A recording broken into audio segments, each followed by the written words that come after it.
Hello बच्चों, ये जैसे कि आपको मालूम है ये पार्शियल फ्रैक्शन का चैप्टर है।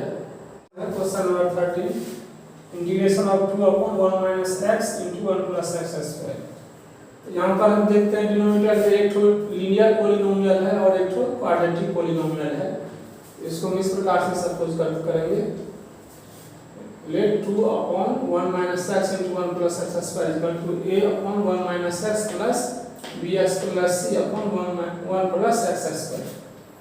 फिर इसका सिंपल जोड़ करेंगे तो एलसीएम हो जाएगा 1 minus x into 1 plus x का होल स्क्वायर और इसको इससे मल्टीप्लाई होगा, उसके बाद इसको इससे मल्टीप्लाई हो जाएगा, यानी 2 equal to a into 1 plus x square plus bx plus c into 1 minus x. अब इसमें एक्स स्क्वायर वाले की जगह एक्स वाले की एक जगह और कांस्टेंट टर्म को एक जगह किए हैं और उसके बाद क्या करते हैं, दोनों साइड कंपेयर करते हैं। कंपेयर का मतलब हुआ एक्स स्क्वायर कोएफिशिएंट को दोनों साइड बराबर करना है, एक्स कोएफिशिएंट को दोनों साइड बराबर करना है और कांस्टेंट टर्म को बराबर करना है। इस प्रकार से a minus b equal to 0 क्योंकि लेफ्ट साइड एक्स स्क्वायर नहीं है, b minus c equal to 0 क्योंकि लेफ्ट साइड ही एक्स वाला पार्ट नहीं है, a plus c equal to 2 left side constant term 2। अब इनको सोल्व करने पर a b c तीनों का वैल्यू 1 आता है। अब integration of 2 upon 1 minus x into 1 plus x square dx equal to, अब a का वैल्यू 1 आया तो dx upon 1 minus x, b और c का भी वैल्यू 1 आया है तो ये हो जाएगा x प्लस 1 यानी इंटीग्रेशन ऑफ x प्लस 1।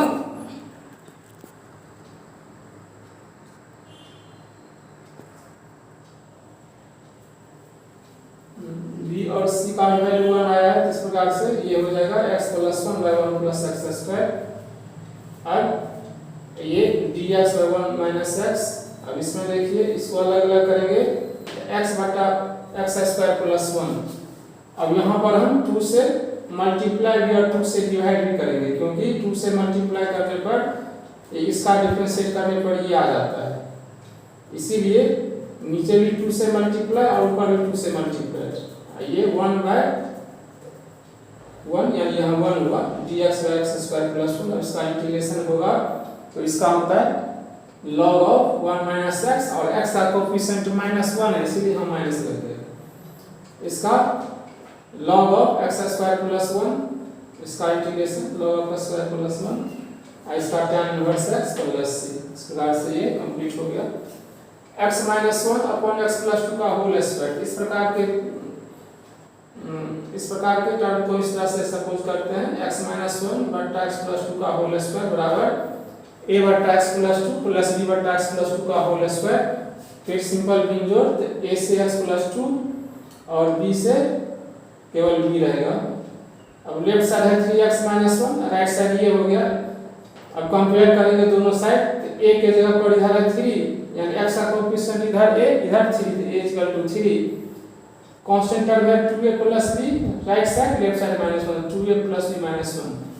अब a का वैल्यू तो निकला ही हुआ, a का वैल्यू इसमें डालने पर b का वैल्यू -7 यानी 3x -1 बटा x प्लस 2 का whole square dx equal to a के जगह पर 3 into dx प्लस 2 b के जगह -7 यानी dx अपॉन x प्लस 2 का होल स्क्वायर। इसका इंटीग्रेशन जैसे जानते हैं log ऑफ x प्लस 2 होगा, इसका इंटीग्रेशन -1 बाय x प्लस 2 और माइनस पहले से यहाँ पर तो माइनस माइनस प्लस यानी 7 into 1 by x plus 2 plus 6। इस प्रकार से ये सॉल्यूशन क्लियर है।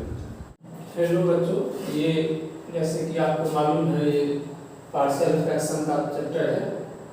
इससे पहले कुछ सवाल बताए थे, इसमें देखे थे जो डिनोमिनेटर में एक ठो लीनियर फैक्टर और एक ठो क्वाड्रेटिक फैक्टर आता था हर एक सवाल में किसी में।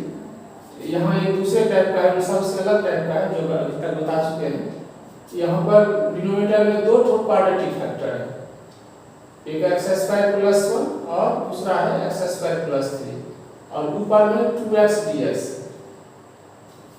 अभी हम डायरेक्ट इस फॉर्म इसको नहीं कर सकते हैं, इसलिए सपोज कि एक्स स्क्वायर बराबर 2 t तो कहोगे एक्स स्क्वायर बराबर t क्यों सपोज किए हैं, क्योंकि इसको डिफरेंशिएट करने के बाद t के रेस्पेक्ट में डिफरेंशिएट करने के बाद 2x dx dt आ जाता है, यानी ऊपर में जो है 2x dx इसके जगह पर dt आ जाता है, इसीलिए हमने x स्क्वायर को t सपोज किया।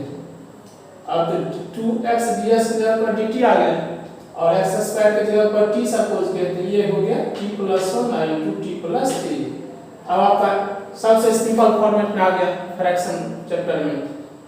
अब 1/t + 1 into t + 3 को जैसे इस टाइप के फ्रैक्शन को मानते आए हैं a/t + 1 + b/t + 3।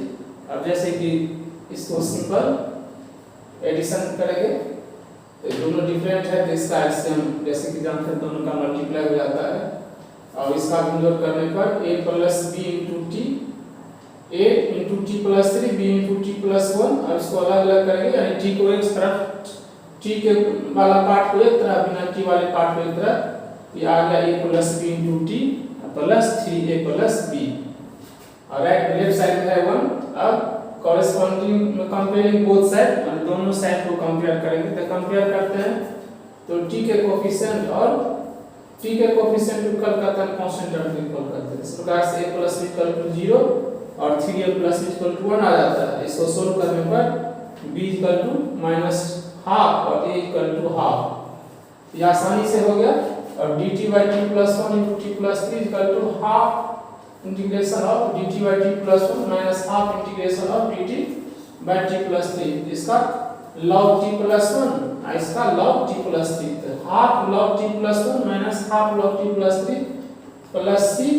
अब इसको log के फार्मूला के साथ दोनों को कनेक्ट करेंगे, ये हो जाएगा ½ log t + 1/t + 3 + c। Finally क्योंकि सवाल तो मेरा t में नहीं था, तो t जिसके लिए सपोज किए हैं उसको t के जगह बैठा देंगे, ½ log x² + 1/x² + 3 + c।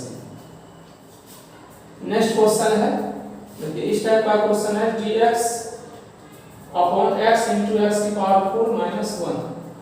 इस तरह के सवाल को करने के लिए अब जैसे देखिए ब्रैकेट में x की पावर 4 - 1 है, यहाँ पर x है, तो x की पावर 3 से ऊपर नीचा गुना कर देंगे। x की पावर 3 से ऊपर भी, x की पावर 3 से नीचा में, इसीलिए किए हैं कि नीचा में भी x की पावर 4 इस ब्रैकेट के बाहर आ जाएगा और इसको डिफरेंशिएट करने पर 4x³ आ जाता है। इसीलिए साथ साथ 4 से भी ऊपर में मल्टीप्लाई और नीचे में मल्टीप्लाई कर दिया, यानी 1/4 into integration of 4x³ upon x की पावर 4 into x की पावर 4 - 1। अब यदि x की पावर 4 को t मानते हैं तो 4x³ dx = dt आ जाता है। ऊपर में है 4x³ dx, इससे जगह आ गया आपका dt। इसको t सपोज किए हैं, ये हो गया t और ब्रैकेट के अंदर t - 1 यानी 1/4 into integration of dt upon t into t - 1। अब ये सिंपलेस्ट फॉर्म में आ गया पार्शियल फ्रैक्शन में, इसको हम ऐसे मानते हैं a/t + b/t - 1। दोनों का एलसीएम निकाल करके डिनोट करेंगे तो a into t - 1 + b into t। अब यहाँ पर ये नीचे से नीचे कैंसिल हो गया, तो 1 = a into t - 1 into b into t। अब दोनों में t को एक जगह, t वाले पार्ट को एक जगह और बिना t वाले पार्ट यानी कांस्टेंट टर्म को एक जगह करने पर a + b into t - a आता है। और फिर दोनों साइड कंपेयर करेंगे, देखिए कांस्टेंट है इधर -a और यहाँ पर 1, तो -a = 1 यानी a = -1। लेफ्ट साइड में t वाला पार्ट नहीं है, इधर t वाला पार्ट है, तो t वाले पार्ट का कोएफिशिएंट a + b जो है 0 आ जाएगा। अब दोनों को सोल्व करने पर a वैल्यू -1 तो b वैल्यू +1। अब ये हो गया हमारा 1/4 इंटीग्रेशन ऑफ dt/t - 1 = 1/4। अब a के जगह पर -1 आया है तो -1/t, b के जगह पर +1 तो b/t - 1 dt। अब इसको दो पार्ट में करेंगे तो 1/4 dt/t और +1/4 dt/t - 1। इसका इंटीग्रेशन log t और इसका log t - 1। अब log के फार्मूला से इसको कनेक्ट करेंगे तो ये हो जाएगा 1/4 log t - 1/t = c। Finally t का वैल्यू जो सपोज किए थे x की पावर 4, t के जगह x की पावर 4 - 1/x की पावर 4, इस तरह से ½ log of x की पावर 4 - 1/x की पावर 4 + c। नेक्स्ट क्वेश्चन है, यहाँ पर तीनों क्वेश्चन तीन टाइप का है। नेक्स्ट क्वेश्चन है इंटीग्रेशन ऑफ 1/e⁻x - 1 dx।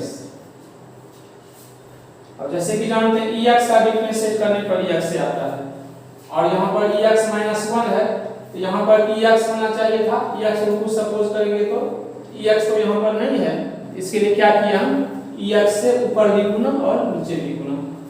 अब EX को यदि t सपोज करते हैं तो EX dx dt माने t के रेस्पेक्ट में डिफरेंशिएट करेंगे तो e की पावर x dx बराबर dt x के सापेक्ष में। अब देखिए EX dx की जगह पर dt हो गया, इसके जगह पर dt रख देंगे। EX को t सपोज किए थे, ये t आई t माइनस 1 e की पावर x dx बराबर dt t into t minus 1 just like इस क्वेश्चन की तरह हो गया dt by t into t minus 1। अब जैसे यहाँ पर 1 by t into t minus 1 को सपोज किए by t plus b by t minus 1 यहाँ भी करेंगे, यहाँ तक तो सेम होगा, यहाँ तक ये सब सेम होगा यहाँ तक।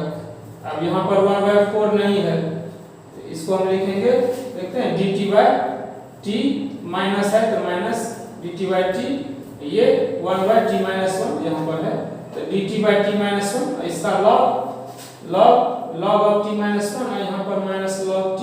अब log के फार्मूला से इसको कनेक्ट करेंगे तो log of t by t minus 1 plus c। अब इसमें t के जगह पर ex सपोज किए थे तो log of ex by ex minus 1 plus c।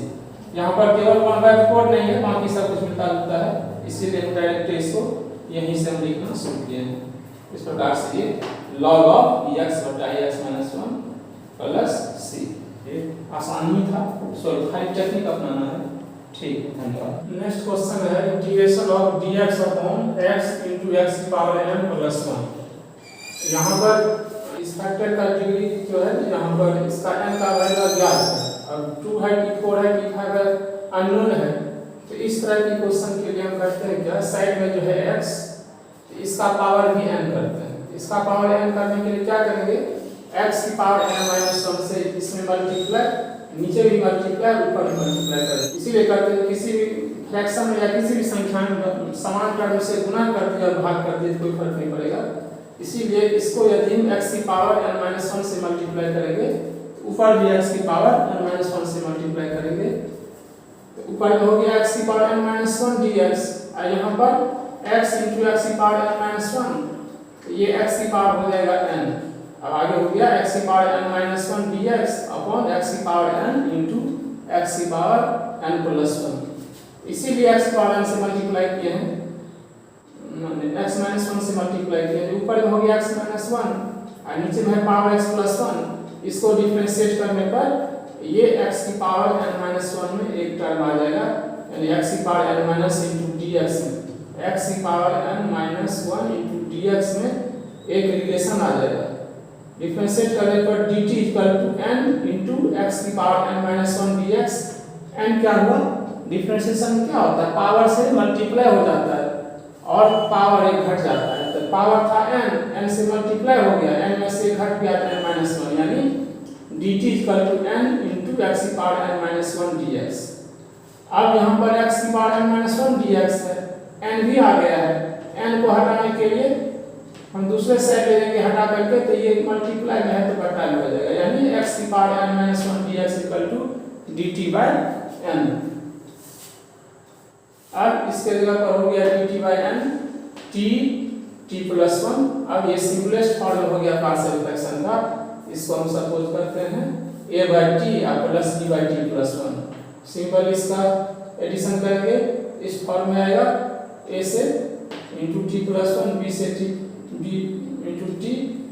अब इसको कंपेयर करेंगे, दोनों साइड, इस साइड है 1 और इस side a plus b into t plus a, दोनों साइड कंपेयर करेंगे तो देखिए कांस्टेंट वाला टर्म दाहिनी तरफ a है और बाएं तरफ 1 है तो a इक्वल टू 1। दाएं साइड में t वाला टर्म है और बाएं साइड में t वाला टर्म है, इसका मतलब हुआ दाएं साइड में t का कोफिशिएंट है a प्लस b हुआ 0 के बराबर हुआ, क्योंकि लेफ्ट साइड में t वाला पार्ट नहीं है तो a plus b equal to 0। दोनों को सोल्व करेंगे तो a तो ऑलरेडी 1 है ही, 1 डालेंगे तो b इक्वल टू माइनस 1। अब a की जगह पर 1 और b की जगह पर माइनस 1। अब ये 1 by n dt by t into t plus 1, 1 by n, a की जगह पर 1 तो 1 by t और b की जगह पर माइनस 1 तो minus 1 by t plus 1 dt। अब इसका अलग अलग करेंगे तो 1 by n dt by t या minus 1 by 1 dt by t plus 1। इसका इंटीग्रेशन भी log t, इसका log t प्लस 1 यानी 1 बाई n log t और minus 1 by n log t plus 1। दोनों को फार्मूला से कनेक्ट करेंगे 1 by n log of t upon t plus 1 plus c। Finally t का वैल्यू x प्लस n डालते हैं, x plus n डालने पर 1 by n log of x plus x power n upon x power n plus 1 plus c। Next question है दूसरे type का, ये trigonometric function है। नीचे में लिनियर ट्रिग्नोमेट्रिक फंक्शन का दोनों पार्ट है और ऊपर में है cos x dx। यदि इसमें एक टेक्निक है, यदि sin x को हम t मान लेते हैं तो डिफरेंशिएट करने के बाद dt by dx cos x यानी dt equal to cos x dx। तो cos x dx से पाया जाता है dt, ऐसे जगह पर t तो 1 माइनस t या 2 माइनस t, ये आपका पार्शियल फ्रैक्शन का सबसे सिंपल फार्मूला आ गया। इसको हम इस तरह से सपोज करते हैं a upon 1 minus t b upon 2 minus t। इसके बाद सिंपल एडिशन करेंगे, एलसीएम ये हो गया, ऊपर में 2 a into 2 minus t b into 1 minus t। अब कंपेयर करेंगे, इधर है 1, इधर a into 2 minus t b into 1 minus t। अब t वाले पे एक जगह, बिना t वाले पे एक जगह, ये हो गया minus a plus b into t 2a plus b। इधर t वाला पार्ट नहीं है, इसका कोएफिशिएंट हो जाएगा 0 के बराबर यानी a plus b equal to 0। आइए बिना कांस्टेंट वाला टर्म है लेफ्ट साइड 1 तो 2a plus b equal to 1। दोनों को सॉल्व करने पर a की जगह पर 1 और b बराबर माइनस 1। अब इसमें बैठाएंगे, इतना बराबर ये हुआ था और a की जगह पर 1 डालेंगे तो 1 अपॉन 1 माइनस t और माइनस b की जगह पर माइनस 1 तो minus dt by 2 minus t। इसका integration minus log of 1 minus t। यहाँ पर माइनस क्यों आया? क्योंकि यहाँ पर वेरिएबल t का कोएफिशिएंट माइनस 1 है और जैसे कि जानते हैं इंटीग्रेशन में वेरिएबल कोएफिशिएंट से भाग हो जाता है, तो माइनस 1 से भाग दीजिए या माइनस 1 से गुणा कीजिए, बात एक ही होगा। और यहाँ पर प्लस कैसे हो गया? तो यहाँ पर t का कोएफिशिएंट है माइनस, पहले से हम माइनस है तो माइनस माइनस प्लस हो गया, ये हो गया log of 2 minus t plus. अब फार्मूला से इसको एक जगह करेंगे तो ये हो जाएगा, अब t के जगह पर जो सब कुछ के बैठा है तो minus log of 1 minus x plus log of 2 minus sin x plus c। अब इसको फार्मूला से एक जगह करेंगे तो log of 2 minus sin x बटा 1 minus sin x plus c। इस प्रकार से देखने में बहुत कठिन लगता था, लेकिन सिंपल सपोज कर लेने के बाद ये सिंपल से सिंपल हो गया और इस प्रकार से इसका सॉल्यूशन आसानी से निकल गया। log of 2 minus sin x बटा 1 minus sin x plus c।